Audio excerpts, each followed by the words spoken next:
जीतन राम मांझी का कल ये बयान देना कि उन्होंने ब्राह्मण के लिए जिस शब्द का इस्तेमाल किया था वो स्लिप ऑफ टंग था, वो ब्राह्मण के खिलाफ नहीं बल्कि ब्राह्मणवाद के खिलाफ है। उसके बाद गजेंद्र झा को पार्टी से निष्कासित किए जाने के बाद लगा कि अब मामला थम गया है, लेकिन आज जब जीतन राम मांझी ने एक बार फिर से कह दिया कि वो पंडित के लिए वही शब्द का इस्तेमाल करेंगे और 1000 बार करेंगे, जिसके बाद एक बार फिर से बिहार की सियासत गर्मा गई है।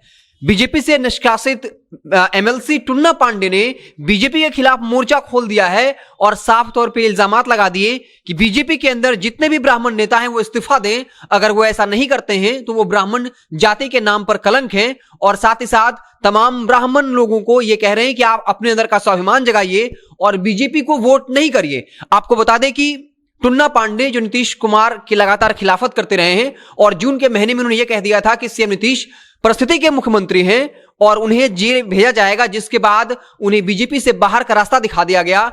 और अब एक बार फिर से टुन्ना पांडे अब कहीं ना कहीं बीजेपी के नेताओं पर आपत्तिजनक टिप्पणी करते दिखे और यह कह दिया कि बीजेपी जो है वो अपने दामाद मुसलमान को उतारते हैं और उसे टिकट देते हैं और वोट ब्राह्मणों का लेते हैं। तो साफ तौर पे ये लड़ाई जो है अब काफी गंदी हो चली है, जाति और धर्म पर आकर अटक गई है। आपको बता दें कि एक तरफ जीतन राम मांझी की पार्टी के लोग कह रहे हैं कि अगर पूरा दलित समुदाय एक तरफ हो गया तब सवर्णों को भागने का मौका नहीं मिलेगा, उसे कहीं जमीन नहीं मिलेगी। इसके पहले खुद जो है बीजेपी नेता गजेंद्र झा, जो अंतर्राष्ट्रीय हिंदू महासभा के राष्ट्रीय अध्यक्ष, उन्होंने यह बयान दिया था कि अगर सवर्ण एक हो गए तो मांझी जी को हिंदुस्तान में भागने के लिए सरजमी नहीं मिलेगी, और यह भी कह दिया था कि उनके जिह्वा काटने वाले को 11 लाख का वो इनाम देंगे।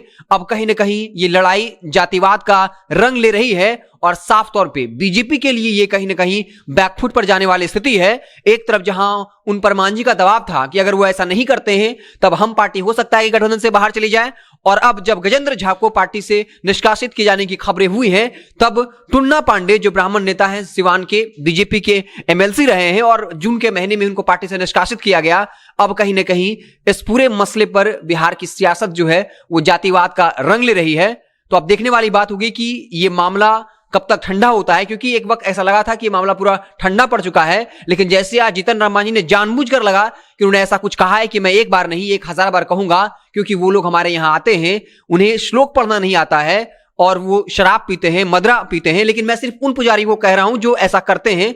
कुछ ब्राह्मण हैं जो ब्रह्म को जानते हैं, हम ब्राह्मण पर सवाल नहीं उठा रहे, हम पुजारी पर सवाल उठा रहे हैं, और कोई दास भी जो है वो पुजारी हो सकता है। तो इसको लेकर अब बिहार की सियासत गर्म हो गई। टुन्ना पांडे ने बड़े इल्जामात लगा दिए हैं बीजेपी नेताओं के ऊपर। अब देखने वाली बात होगी कि किस तरह की बयानबाजियां होती है। जैसे कुछ नया अपडेट आएगा तो हम उससे आपको इत्तला करेंगे। आप देखते रहें जनता जंक्शन। बहुत बहुत धन्यवाद।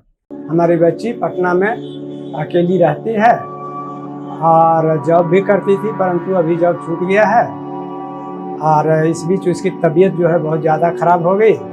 हनुमान ऐप के माध्यम से उसे जानकारी मिली और हमारे आने तक यानी कि ऑपरेशन तक सारा देख रेख हनुमान ऐप के थ्रू हुआ।